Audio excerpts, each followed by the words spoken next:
Hello दोस्तों, welcome to my YouTube channel infinity minds.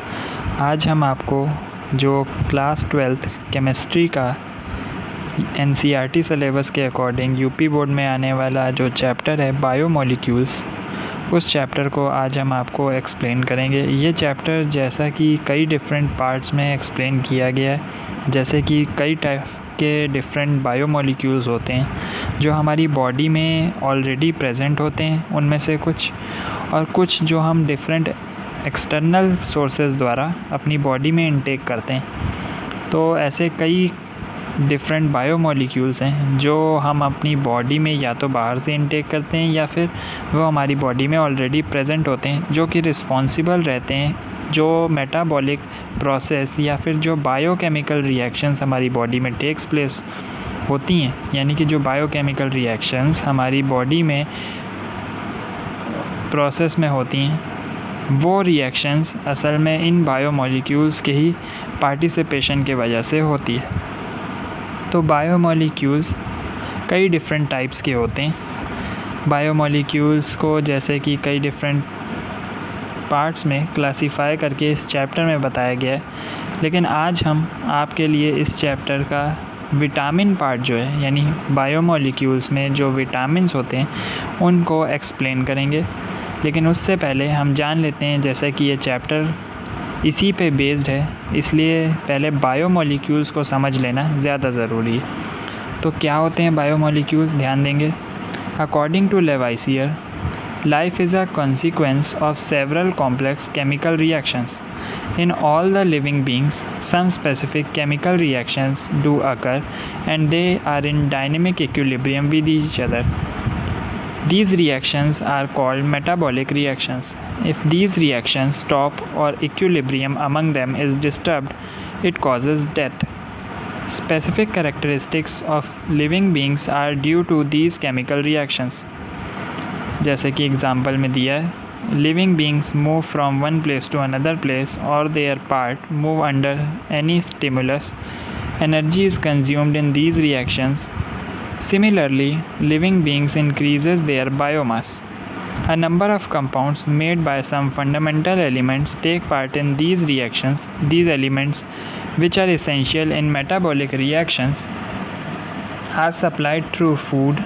The molecules which take part in these biochemical reactions are called biomolecules. कहने का ये मतलब है, जैसे डिफरेंट एक्टिविटीज़ को करने के लिए हमारी बॉडी में जो एनर्जी गेन और एनर्जी लॉस होता है, वो हमारी बॉडी में होने वाले मेटाबॉलिक प्रोसेस से ही हमें प्राप्त होता है। तो इन मेटाबॉलिक प्रोसेस या फिर आप कह सकते हैं जैसे मेटाबॉलिक प्रोसेसेस को करने वाली जो बायोकेमिकल रिएक्शंस हमारे बॉडी में उत्पन्न होती हैं, वो इन्हीं बायोमोलिक्यूल्स को लेकर आरंभ होती हैं।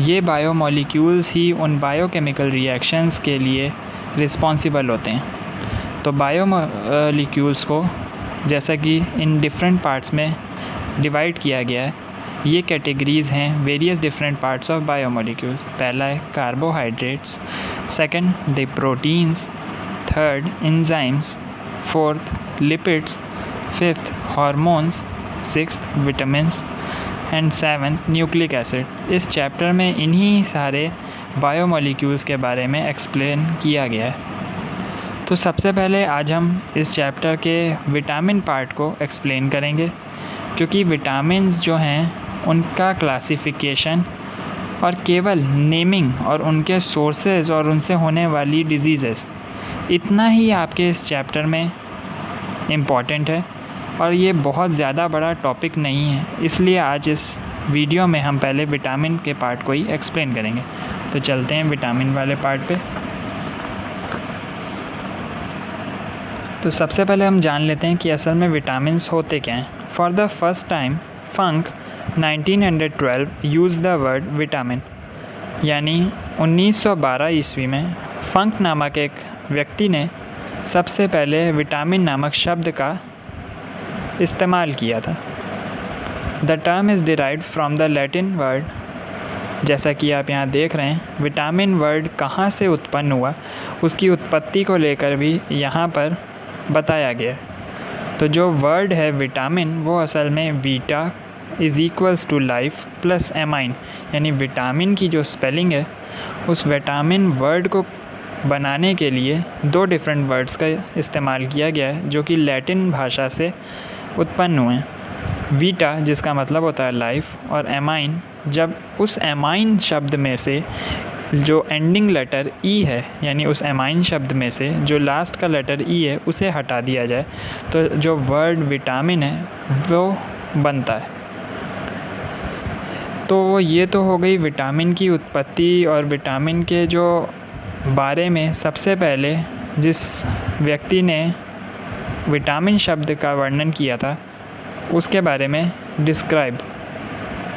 लेकिन असल में विटामिन होते क्या हैं ये अब हम जानेंगे। तो विटामिन असल में वो, साधारण भाषा में कहा जाए तो विटामिन असल में वो बायोलॉजिकल मॉलिक्यूल्स होते हैं जो कि हमारी बॉडी में डिफरेंट टाइप की बायोकेमिकल रिएक्शंस को करने के लिए नेसेसरी होते हैं। जैसा कि पहले भी हमने बताया, बायोमॉलिक्यूल्स वही मॉलिक्यूल्स होते हैं जो कि बायोकेमिकल रिएक्शन को टेक्स प्लेस करते हैं। वैसे ही विटामिन हमारी बॉडी में बहुत ही ज़्यादा एसेंशियल होते हैं। ये विटामिन्स असल में हमारी बॉडी में ऑलरेडी प्रेजेंट नहीं होते, जैसा कि यहाँ पर भी बताया गया है। विटामिन डी को छोड़कर, एक्सेप्ट विटामिन डी को छोड़कर और दूसरा कोई भी विटामिन हमारी बॉडी में ऑलरेडी प्रेजेंट नहीं होता। ये विटामिन्स हमें वेरियस डिफरेंट सोर्सेस से या फिर डिफरेंट फूड मटेरियल से अपनी बॉडी में इंटेक करने पड़ते हैं। ये विटामिन्स हमारी बॉडी के लिए बहुत ही ज़्यादा एसेंशियल हैं और इन्हें हम केवल और केवल एक्सटर्नल सोर्सेज से ही ऑक्यूपाई कर सकते हैं। विटामिन डी के बारे में जैसा बताया गया है कि विटामिन डी हमारी बॉडी में पहले ही पाया जाता है, तो मैं आपको बता दूं कि ये जो विटामिन डी है, जैसा कि आपके में से बहुत से लोगों को पता होगा, विटामिन डी का मेन सोर्स असल में सनलाइट है। लेकिन हमारी बॉडी में ऑलरेडी जो स्किन के सेल्स होते हैं उनके अंदर भी ये विटामिन डी पाया जाता है। इसके अलावा और कोई भी दूसरा विटामिन हमारी बॉडी में पहले से ही मौजूद नहीं होता। तो ये तो हो गई विटामिन की बात। जैसा कि आपने देखा यहाँ पे कुछ विटामिन्स का स्ट्रक्चर भी दे रखा है। ये विटामिन ए का स्ट्रक्चर है, विटामिन बी, और ये विटामिन B6 का स्ट्रक्चर है। तो जैसा कि यूपी बोर्ड के एग्ज़ाम में विटामिन के बारे में ज़्यादा से ज़्यादा आपको विटामिन का टर्म क्या होता है और विटामिन कितने टाइप के होते हैं, या फिर विटामिन्स का क्लासिफिकेशन, या फिर उनसे जुड़े सोर्सेज और उनकी डिफिशियंसी से होने वाली डिजीज़ के बारे में पूछा जा सकता है। विटामिन में आपका इस पार्ट में ये स्ट्रक्चर्स को बनाने के लिए कहीं पर भी आपके एग्ज़ाम में नहीं आएगा। तो इसके अलावा अब हम चलते हैं विटामिन के क्लासिफिकेशन के ऊपर। तो जैसा कि यहाँ दिखाया गया है, विटामिन को मेनली दो क्लासेस में डिवाइड किया गया है, यानी दो कैटेगरीज़ में विटामिन जो टर्म है उसे दो डिफरेंट कैटेगरीज़ में डिवाइड किया गया है। पहले हैं fat soluble vitamins and the second is water soluble vitamins. यानी कि जो पहले विटामिन्स की कैटेगरी है उसमें केवल वो विटामिन्स आते हैं जो कि फ़ैट में सॉल्यूबल हैं। फ़ैट में सॉल्यूबल विटामिन्स मतलब जो कि वसा में, फ़ैट मतलब वसा, तो वसा में आसानी से जो विटामिन्स विलय होते हैं यानी घुल जाते हैं, उन विटामिन्स को फ़ैट सॉल्यूबल विटामिन्स की कैटेगरी में रखा गया है। और इन कैटेगरी वाइज जो विटामिन्स है उनको डिवाइड करना ज़्यादा आसान हो गया, क्योंकि विटामिन्स की जो कैटेगरी है वो उनके सॉल्युबिलिटी के आधार पे डिसाइड की गई है। और इस कैटेगरी में vitamin A, vitamin D, vitamin E and vitamin के, यानी कि जो चार विटामिन हैं ए, डी, ई और के, ये जो चार विटामिन हैं ये वसा में विलेय विटामिन कहलाए जाते हैं, जो कि आसानी से फ़ैट में घुल जाते हैं। दूसरी कैटेगरी वाटर सॉल्यूबल विटामिन्स की है।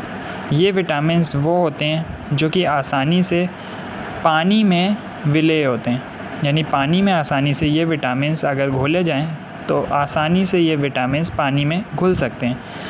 इनकी कैटेगरी के अंतर्गत केवल दो ही विटामिन्स आपके कोर्स में ऐसे हैं, और आपके कोर्स में ही नहीं बल्कि असल में दो ही विटामिन ऐसे हैं जो कि वाटर सॉल्यूबल विटामिन्स कहलाए जाते हैं। तो वाटर सॉल्यूबल विटामिन्स को याद करने का तरीका है केवल B and C, vitamin B complex जिसके अंतर्गत आगे हम बताएंगे कि बहुत डिफरेंट टाइप्स के विटामिन बी कॉम्प्लेक्स के अंतर्गत आते हैं। और विटामिन सी, ये 2 विटामिन आपके वाटर में सॉल्युबल विटामिन हैं। कई बार एग्ज़ाम में क्वेश्चन आता है कि कौन से विटामिन हैं, जैसे मल्टीपल चॉइस में या फिर 1 या 2 मार्क्स के क्वेश्चन में आपसे पूछा जा सकता है कि कौन से ऐसे विटामिन हैं जो कि फ़ैट में सॉल्युबल है या फिर कौन से ऐसे विटामिन हैं जो वाटर में सॉल्युबल हैं। तो ज़्यादा कन्फ्यूज़न ना क्रिएट हो उसके लिए आप ये ध्यान रख सकते हैं कि विटामिन बी एंड सी को छोड़कर बाकी सभी फ़ैट में सॉल्युबल होते हैं। इसकी आपको अभी हम एक ट्रिक भी बताएंगे कि किस तरह से आप ध्यान रख पाएँ कि कौन से विटामिन्स फ़ैट में सॉल्युबल हैं और कौन से विटामिन्स वाटर में सॉल्युबल हैं। उससे पहले जैसा कि आप यहाँ देख सकते हैं विटामिन्स के क्लासिफिकेशन के एक बहुत लंबा चौड़ा चार्ट यहाँ पर दिया गया है। नेक्स्ट पेज पर भी ये जो चार्ट है ये विटामिन्स के क्लासिफिकेशन का चार्ट टोटल यहाँ तक जा रहा है, यानी इतने प्रकार के विटामिन्स आपके कोर्स में दे रखे हैं। और इन विटामिन्स के नेमिंग के अलावा सोर्सेस, इम्पॉर्टेंस और diseases caused by there deficiency, ये 4 चीज़ें आपके कोर्स में अलग अलग टाइप के क्वेश्चन से पूछी जा सकती हैं। तो जैसा कि विटामिन्स का क्लासिफिकेशन हम अब शुरू करते हैं। सबसे पहला विटामिन जैसा आप दे रखा है विटामिन ए। विटामिन ए से शुरुआत करते हुए vitamin B, C, D, E and K तक जाएंगे। विटामिन ए आपका फर्स्ट विटामिन है जो कि अल्फ़ाबेटिकली ऑर्डर भी विटामिन ए को पहले प्लेस किया जाता है। विटामिन ए असल में 2 डिफरेंट टाइप के विटामिन्स के टाइप होते हैं, vitamin A1 and vitamin A2। जो विटामिन ए है वो असल में 2 डिफरेंट टाइप्स का होता है, vitamin A1 and vitamin A2। इनका असल में आपको यहाँ केमिकल नेम भी दे रखा है। ये जो नेम लिखा हुआ है इनका, इनके नीचे जो फार्मूला के नीचे आप ये नेम देख सकते हैं, ये असल में इनका केमिकल नेम है। कई बार कई विटामिन्स का केमिकल नेम भी आपसे एग्ज़ाम में पूछा जा सकता है। तो अगर इतना लंबा चौड़ा आप इसका डिस्क्रिप्टिव नेम नहीं याद कर सकते तो आपको विटामिन ए के बारे में केवल इतना जान लेना है कि विटामिन ए को रेटिनॉल कहते हैं। विटामिन ए का जो केमिकल नेम है वो केवल और केवल रेटिनॉल है। अब विटामिन A2, विटामिन A2 का जो केमिकल नेम है वो डिहाइड्रोरेटिनॉल है। विटामिन A1 और विटामिन A2 दोनों के ही कॉम्पोजिशन से विटामिन ए क्रिएट होता है। अब देखते हैं विटामिन ए और विटामिन A1 और A2 किन किन चीज़ों से हमें ऑब्टेन होते हैं। तो इनके जो सोर्सेज हैं, तो विटामिन ए हमें milk, butter, green vegetables, carrot, fish, liver oil, spinach, gourd etcetera, यानी दूध, मक्खन, ग्रीन वेजिटेबल, हरी सब्जियां, गाजर, मछली यानी फ़िश के लिवर ऑयल से, फ़िश का जो लिवर एक्सट्रैक्ट होता है वो, पालक, लौकी, इन सब आदि चीज़ों से ऑब्टेन होता है। एंड सेकेंडली जैसे विटामिन A2 है वो केवल और केवल हमें लिवर एक्सट्रैक्ट ऑफ फिशेस से ऑब्टेन होता है, यानी मछली का जो लिवर का एक्सट्रैक्ट लिवर ऑयल होता है, उसके लिवर से जो निकलने वाला तेल है उससे हमें विटामिन ए और A1 और A2 दोनों ही प्रकार के विटामिन मिल सकते हैं। बाकी विटामिन A2 और उसके अलावा कोई भी दूसरी चीज़ में नहीं पाया जाता। विटामिन A1 और A2 का असल में हमारी बॉडी में मेन जो इम्पोर्टेंस है, जो मेन उनका काम है, वो असल में हमारी बॉडी की ग्रोथ, हमारे स्किन और आइज़ की हेल्थ के लिए रिस्पॉन्सिबल होता है।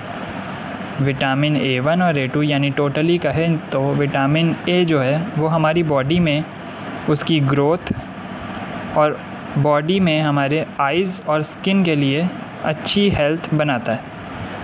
इनकी डिफ़िशियंसी से, जैसा कि जो इम्पोर्टेंस है इनका, उन्हीं की डिफ़िशियंसी से असल में डिजीज़ेज़ भी उन्हीं पार्ट्स में क्रिएट होती हैं हमारी बॉडी में जिनके लिए ये रिस्पॉन्सिबल होते हैं। तो जैसा कि इसमें डिजीज़ेज़ बताया गया है, नाइट ब्लाइंडनेस, इम्यूनिटी डिक्रीजेस, ज़ेरोफ्थैल्मिया जो कि असल में आँख का एक डिफेक्ट है, diseases of eyes and skin. तो जनरली कहें तो इनकी डिफ़िशियंसी से यानी इनकी कमी से, इन विटामिन्स की कमी से हमारी बॉडी में जनरली आइज़ एंड स्किन की डिजीज़ेज़ होती हैं।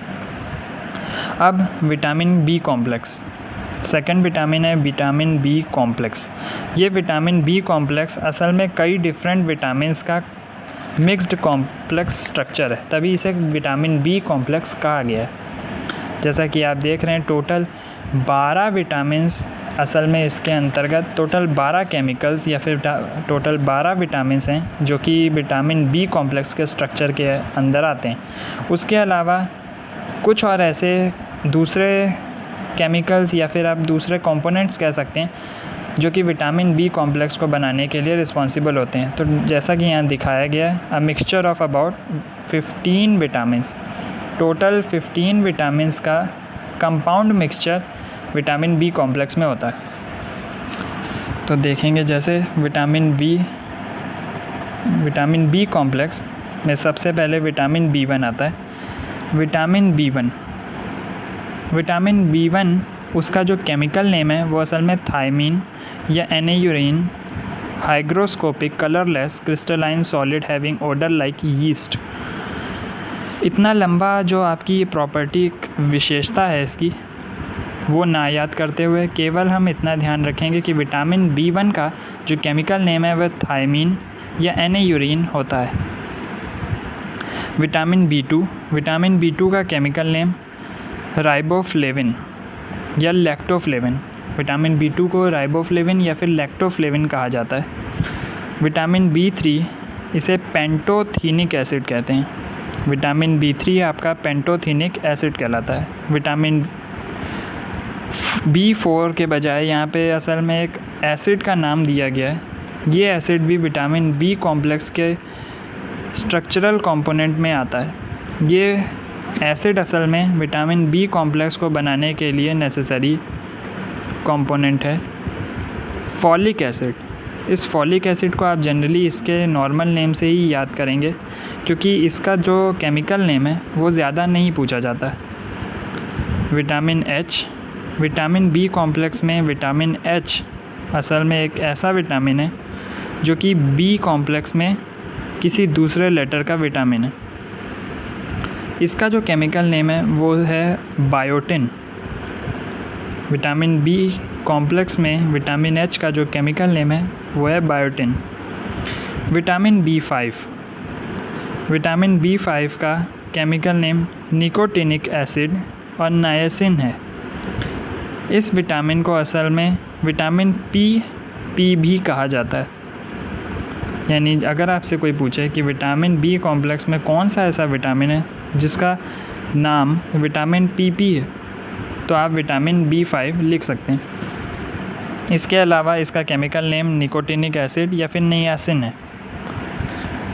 अब विटामिन बी कॉम्प्लेक्स को कैसे ऑब्टेन किया जा सकता है, इसके ज़्यादा सोर्सेज को याद करने के बजाय आप जैसे देख रहे हैं इसमें कई डिफरेंट टाइप्स के सोर्सेज हैं, लेकिन मोस्टली अगर आप देखें तो विटामिन बी कॉम्प्लेक्स में जो सोर्सेज लिखे हुए हैं वो लगभग एक जैसे हैं। और इसके अलावा मैं आपको एक ख़ास बात बता दूं, इन सभी विटामिन्स में जितने भी विटामिन्स आपके दिए हुए हैं कोर्स में A से लेकर K तक, यानी vitamin A, B, C, D, E and K, ये जो विटामिन्स आपके कोर्स में दे रखे हैं, इन सभी विटामिन्स का जो मेन सोर्स है, यानी विटामिन C को अगर छोड़ दिया जाए तो इन सभी विटामिन्स को ऑब्टेन करने का एक जो मेन सोर्स है वो आपका मिल्क है। तभी ऐसा कहा जाता है कि हमें हमेशा दूध पीना चाहिए, क्योंकि दूध में असल में वो सारे बायोमोलिक्यूल कंपोनेंट आ जाते हैं जो कि हमारी बॉडी के लिए इसेंशियल होते हैं। ना केवल विटामिन्स बल्कि दूध में कार्बोहाइड्रेट, प्रोटीन्स और दूसरे कंपोनेंट्स भी होते हैं। इसीलिए दूध में इतने सारे गुणों के चलते हमें दूध पीने की सलाह दी जाती है। और जैसा कि अगर आप कभी आपको सोर्सेज में दिक्कत आ रही है कि विटामिन कौन सा सोर्स है जो किस विटामिन के लिए नेसेसरी है या कौन से विटामिन को किस सोर्स से ऑब्टेन किया जा सकता है, तो केवल विटामिन C को छोड़ते हुए बाकी सभी विटामिन्स के सोर्स में आप डेफिनेटली मिल्क तो लिख ही सकते हैं, क्योंकि मिल्क से आपको सभी प्रकार के विटामिन्स ऑब्टेन होते हैं। इसके अलावा जैसा कि mostly vitamins green vegetables, liver extract of fish, meat या फिर एग्स, इन सब चीज़ों से भी ऑब्टेन होते हैं। तो जैसा कि आप सभी सोर्सेज में देख रहे हैं, milk, yeast, meat, fish pulses, green vegetables और फ्रूट्स, ये सभी चीज़ें आपके हर टाइप के विटामिन के सोर्स में आपको मिल जाएंगी। केवल विटामिन सी को छोड़कर बाकी सभी विटामिन मिल्क से ऑब्टेन होते हैं। अब विटामिन B1 की जो क्वालिटी है जिसके चलते वो हमारी बॉडी में रिस्पॉन्सिबल है, तो विटामिन बी के प्रेजेंस से हमारी बॉडी की डेवलपमेंट और उसके ग्रोथ में हेल्प मिलती है। इसके अलावा विटामिन B1 जो है वो विटामिन B1 असल में हमारी नर्वस सिस्टम की फंक्शनिंग के लिए रिस्पॉन्सिबल होता है।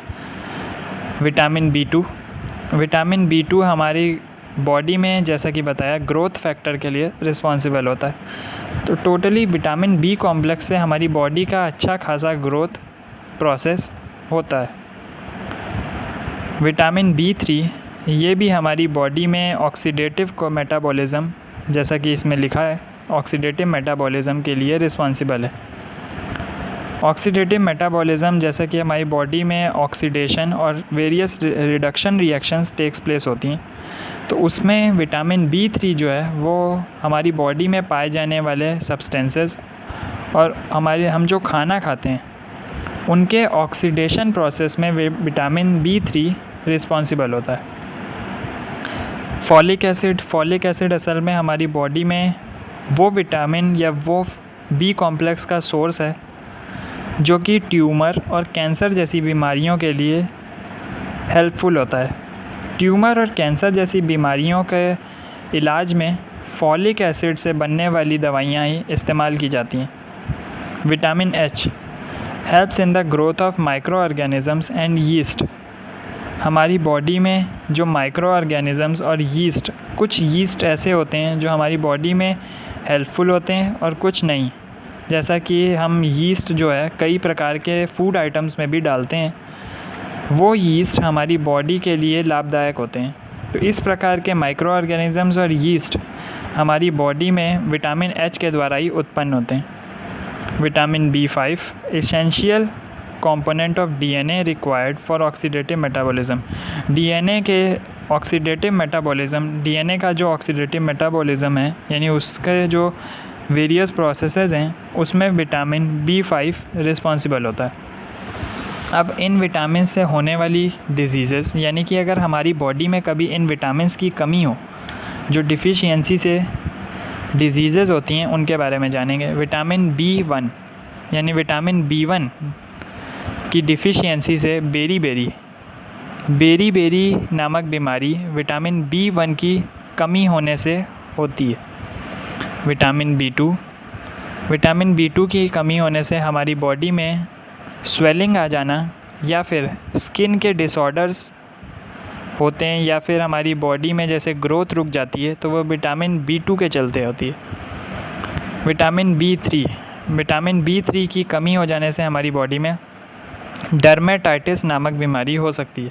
ये डर्मेटाइटिस बीमारी जनरली कॉक यानी कि मुर्गों में होती है, लेकिन असल में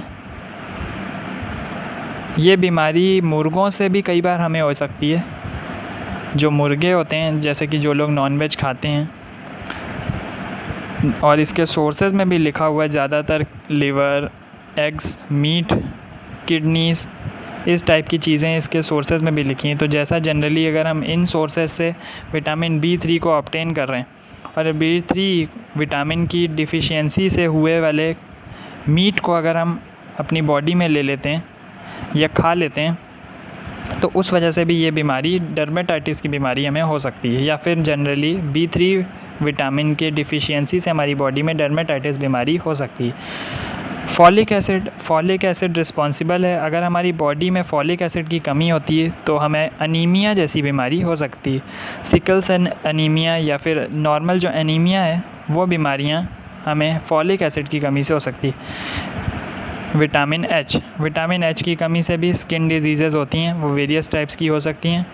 उनमें से विटामिन H भी कुछ स्किन डिजीज़ेज़ के लिए रिस्पॉन्सिबल होता है। विटामिन B5 भी skin diseases, mental disorder, digestive disorder और पेलेग्रा जैसी बीमारियों के लिए विटामिन B5 रिस्पॉन्सिबल है। इसके अलावा विटामिन B कॉम्प्लेक्स के स्ट्रक्चर में जो अगले विटामिन्स हैं 7th जो बी कॉम्प्लेक्स स्ट्रक्चर को बनाने के लिए रिस्पॉन्सिबल है वो है विटामिन B6। विटामिन B6 को पायरिडॉक्साइन और एडर्मिन नामक केमिकल नेम से जाना जाता है। विटामिन B12 असल में साइनोकोबालामिन, ये इसका केमिकल नेम है। काफ़ी लंबा केमिकल नेम है इसका, लेकिन vitamin B1, B2, B3, B5, B12 ये जो विटामिन्स हैं ये आपके कोर्स में, और ना केवल आपके कोर्स में बल्कि एग्ज़ाम पैटर्न के हिसाब से भी ये विटामिन्स जो हैं इनके केमिकल नेम, सोर्सेस और इनकी डिफ़िशियंसी डिजीज़ेस, इन विटामिन्स की जनरली डिफ़िशियंसी डिजीज़ेस और ये सब ज़्यादा पूछा जाता है एग्ज़ाम में, ये पेंटोथेनिक एसिड और इन सब के अकॉर्डिंग। ये सारे जो आपके एसिड नेम हैं इनको कम, और बी कॉम्प्लेक्स में से vitamin B1, B2, B3, B12 जैसे विटामिन ज़्यादा पूछे जाते हैं। तो जैसा कि vitamin B6 yeast, maize, wheat, meat, fish etcetera जैसी चीज़ों से, और vitamin B12 fish, egg, liver, meat etcetera इन सब चीज़ों से भी ऑब्टेन होते हैं। ये भी उसी प्रकार से जैसा कि मैंने बताया था पहले ही, विटामिन बी कॉम्प्लेक्स हमारी बॉडी के ग्रोथ के लिए रिस्पॉन्सिबल होते हैं और ग्रोथ में हेल्प करते हैं। वैसे ही इसमें से ज़्यादातर पाए जाने वाले बी कॉम्प्लेक्स के अंदर जो विटामिन्स हैं वो हमारी बॉडी की ग्रोथ के लिए ही हेल्पफुल होते हैं। अब विटामिन B6 की डिफ़िशियंसी से भी हमारी रिटार्टेड ग्रोथ, यानी ग्रोथ जो है हमारी बॉडी की वो रुक जाती है अगर इसकी कमी हो जाए, या फिर अनीमिया जैसी बीमारी हो सकती है। और विटामिन B12 की कमी से भी अनीमिया बीमारी होती है। नर्वस डिसेबिलिटी, नर्वस सिस्टम का जो डिसेबिलिटी होती है वो भी विटामिन B12 की कमी से होती है। ये तो हो गई विटामिन B12 के उन विटामिन्स की बात जो कि नेमिंग विटामिन्स हैं। इसके अलावा इसमें कुछ जो एसिडिक विटामिन्स हैं, यानी कि एसिड्स पाए जाते हैं इस बी कॉम्प्लेक्स के स्ट्रक्चर को बनाने के लिए, उनमें alpha lipoic acid, choline, inositol, T amino benzoic acid जैसे एसिड्स भी मौजूद हैं। इसके अलावा भी कुछ ऐसे, यहाँ तो टोटल 12 दे रखे हैं, लेकिन असल में टोटल 15 ऐसे कंपोनेंट्स हैं जो कि बी कॉम्प्लेक्स स्ट्रक्चर को बनाते हैं। तो इसके अलावा भी कुछ और दूसरे वेरियस कंपोनेंट्स या सब्सटेंसेस होंगे। अब आती है बारी विटामिन सी की। ये बहुत ही इम्पॉर्टेंट विटामिन है जो कि हमारी बॉडी में इम्यूनिटी, मेन जो आजकल कोरोना काल में भी इम्यूनिटी की जो बात की जा रही है कि हमारी इम्यूनिटी स्ट्रॉन्ग होनी चाहिए जिससे बीमारियों से हमें लड़ने में बहुत ही ज़्यादा हेल्प होती है। तो विटामिन सी जो है वो हमारी बॉडी में मेनली इम्यूनिटी को बिल्ड करने का, यानी इम्यूनिटी स्ट्रेंथ इंक्रीज़ करने का ही काम करता है। विटामिन सी जैसे आपने कई बार सुना होगा, विटामिन सी ऐसे खट्टे चीज़ों में और खट्टे पदार्थों में पाया जाता है। जो खट्टे फ्रूट्स हैं या जो ऐसी खट्टी खाने की चीज़ें हैं उन्हीं से हमें ज़्यादातर इम्यूनिटी बिल्डअप पावर मिलती है। तो इसके सोर्सेज में भी जैसा दिखाया गया है, citrus fruits like lemon, orange etcetera, green vegetables, potatoes, tomatoes etcetera, इस टाइप की चीज़ों में जैसे कि विटामिन सी मेनली इन्हीं चीज़ों से पाया जाता है। ये विटामिन सी के बारे में जैसा मैंने आपको बताया था कि विटामिन सी को छोड़ दिया जाए तो बाकी सभी विटामिन मिल्क से हमें ऑब्टेन होते हैं। विटामिन सी को मिल्क से ना ऑब्टेन होने की वजह आप वैसे भी समझ ही गए होंगे कि विटामिन सी अगर खट्टे पदार्थों से पाया जाता है और अगर ये विटामिन सी मिल्क में भी प्रेजेंट होता है तो दूध फट जाता है। इसीलिए ये विटामिन सी जो है अपने नेचर में असल में सिट्रिक नेचर का है, यानी कि काफ़ी ज़्यादा खट्टे सोर नेचर का है। इसी वजह से ये विटामिन दूध में नहीं पाया जाता है। इस विटामिन का जो केमिकल नाम है वो एस्कॉर्बिक एसिड है। एक टाइप का एसिडिक स्ट्रेंथ इस विटामिन में होती है। इसी वजह से ये विटामिन जनरली एसिड्स के अंतर्गत भी आता है। इस विटामिन की जो हेल्पफुलनेस है हमारी बॉडी में वो generally collagen, cartilage, bones, teeth, RBCs के फॉर्मेशन में, या फिर आयरन मेटाबॉलिज्म के लिए। आयरन मेटाबॉलिज्म और जो collagen, cartilage, bones, teeth, RBC, इन सब फॉर्मेशन आरबीसीज जैसा कि बहुत सारी डिजीज़ेस है हमारी बॉडी की प्रोटेक्शन करते हैं, या फिर हमारी बॉडी की स्ट्रेंथ मेटाबॉलिज्म में ये विटामिन सी हेल्पफुल है। अब विटामिन सी की डिफ़िशियंसी से हमारी बॉडी में कौन सी डिज़ीज़ होती है ये देखेंगे। विटामिन सी की डिफ़िशियंसी से स्कर्वी नामक बीमारी या फिर फ्रेगाइल बोन्स का मतलब है हड्डियों का चटक जाना या टूट जाना या ख़राब हो जाना। तो हड्डियों का ख़राब हो जाना और स्कर्वी नामक बीमारी हमारी बॉडी में विटामिन सी की डिफ़िशियंसी से होती है। इसके बाद विटामिन डी का जो केमिकल नेम है वो असल में कैल्सीफेरोल है। विटामिन डी का केमिकल नेम कैल्सीफेरोल है और इस विटामिन डी के अंतर्गत भी D1, D2, D3, D4, D5, D6 और D7 तक विटामिन्स आते हैं। लेकिन इन सब विटामिन्स में से केवल विटामिन D2 जो सबसे मेन इम्पॉर्टेंट विटामिन डी का है वो विटामिन D2 है। यही विटामिन D2 असल में हमारी बॉडी में रिकेट नामक बीमारी को भी दूर करता है। रिकेट नामक बीमारी के लिए ये एक रिकेट प्रिवेंटिंग विटामिन कहलाता है। रिकेट्स की जो बीमारी है, जोड़ों के दर्द और वो सब इन टाइप की जो बीमारियां हैं, उन बीमारियों को भी दूर करने वाला विटामिन D2 कहलाता है। विटामिन D2 जो है वो mainly synthesized in skin cells in sunlight. हमारी बॉडी के जो स्किन सेल्स हैं, हमारी स्किन के जो सेल्स होते हैं, उन सेल्स के अंदर भी विटामिन ऑलरेडी हमारी बॉडी में प्रेजेंट होता है, जो कि एक्टिव हो जाते हैं जब हम सनलाइट के प्रेजेंस में जाते हैं। इसीलिए ये विटामिन हमारी बॉडी में पहले से ही पाया जाता है। इसके अतिरिक्त ये विटामिन मिल्क, बटर और एग्स नामक खाद्य पदार्थों से भी हमें एक्सटर्नली ऑब्टेन हो सकते हैं। इस विटामिन को छोड़ के बाकी कोई भी विटामिन हमारी बॉडी में पहले से ही प्रेजेंट नहीं होता।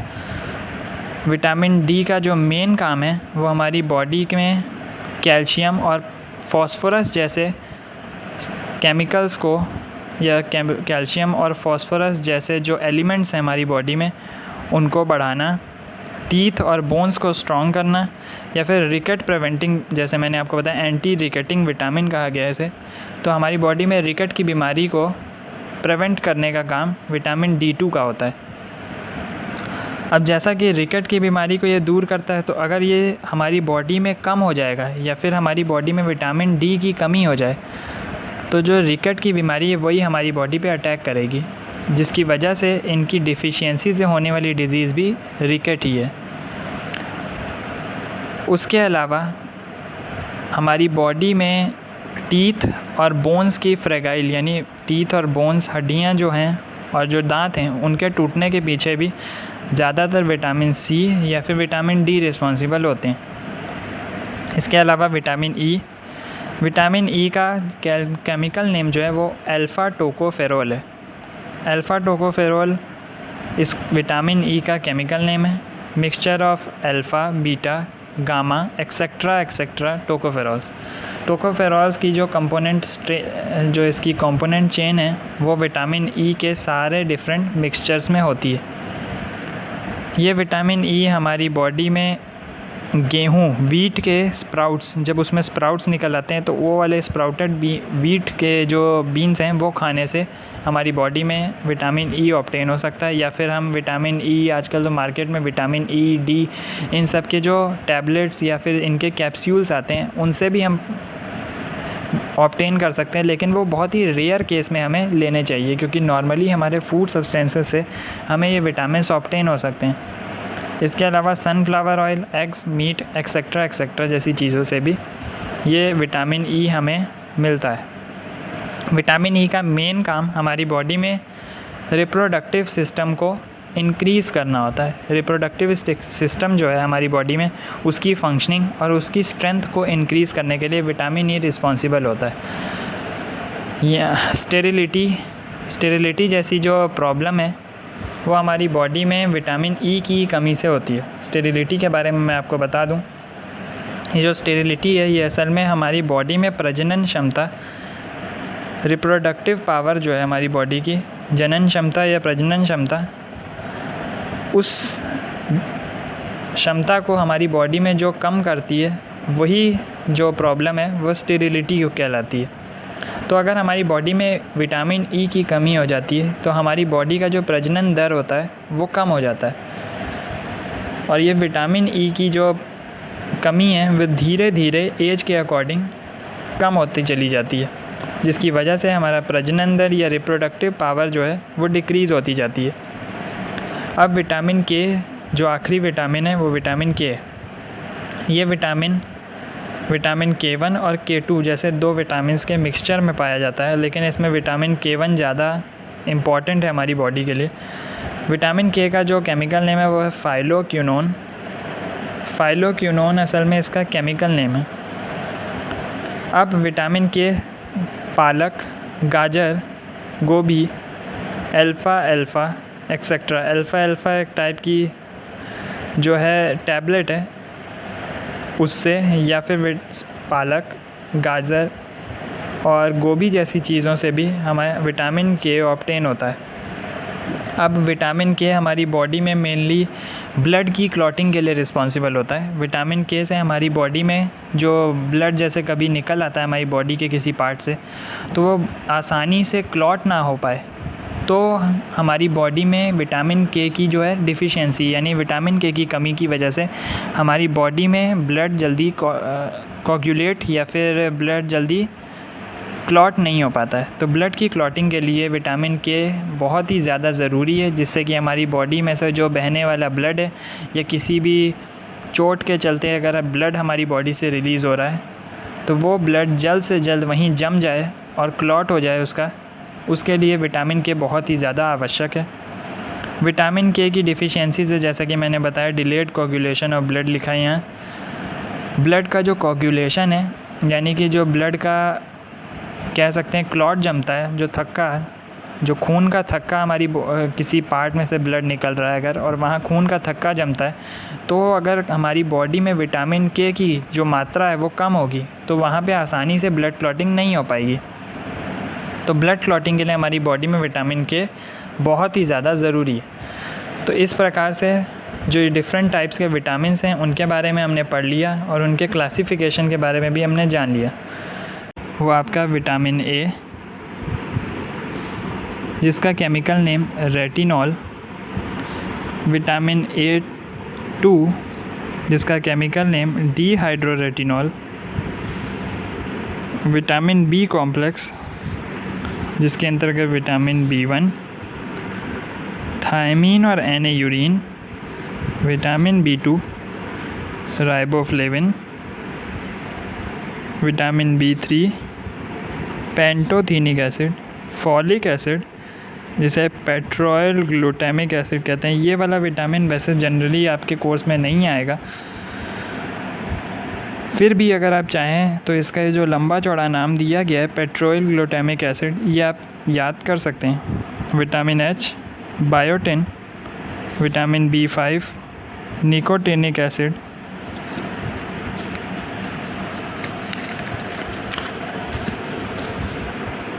विटामिन B6, एडर्मिन या फिर पायरिडॉक्सिन। केवल एक ही नाम आपको लिखने को आएगा, एडर्मिन याद कर लीजिए चाहे पायरिडॉक्सिन याद कर लीजिए। विटामिन B12 जिसको साइनोकोबालामिन कहते हैं, ये मोस्ट इम्पॉर्टेंट विटामिन है बी कॉम्प्लेक्स के अंदर। इसके अलावा इन एसिड्स को वाले विटामिन्स को आपको याद करने की ज़रूरत नहीं है। विटामिन C जिसे एस्कॉर्बिक एसिड, विटामिन D जिसे कैल्सीफेरॉल, विटामिन E जिसे अल्फ़ा बीटा गामा टोकोफेरॉल कहते हैं, विटामिन K जिसे फाइलोक्विनोन कहा जाता है। तो इस प्रकार आप ये सभी विटामिन्स आसानी से याद कर सकते हैं और इनके केमिकल नेम आपको याद करना बहुत ही ज़्यादा ज़रूरी है। तो इस वीडियो के इस पार्ट को आपको एक्सप्लेन कर दिया गया है। विटामिन वाला जो पार्ट है बायोमोलिक्यूल्स, वो आपको इस वीडियो में हमने एक्सप्लेन किया है।